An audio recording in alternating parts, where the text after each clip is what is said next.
misturar hidroanalisa para saber o tipo sanguíneo dela. Que lascou.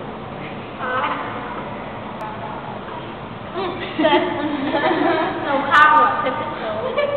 Pode? Não. Não, pode. Pode. Ai. Tá gravando.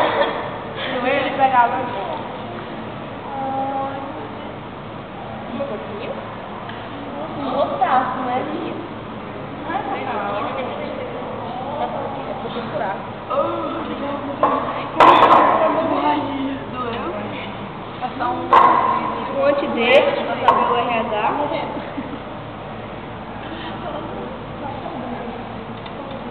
Gente, eu tremo na hora de colocar isso aí.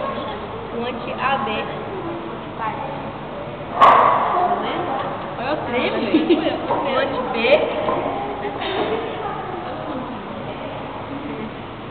Ó. Um anti-A. Nossa, isso tudo?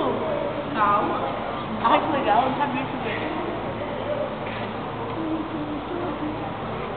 O anti-AB não coagulou. Vai, professor. Coagulou o B. Não coagulou o O, não coagulou o A e coagulou o anti-D. Então ela é O positivo.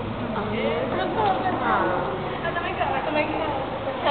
Mas eu quero deixar que eu curo. Eu quero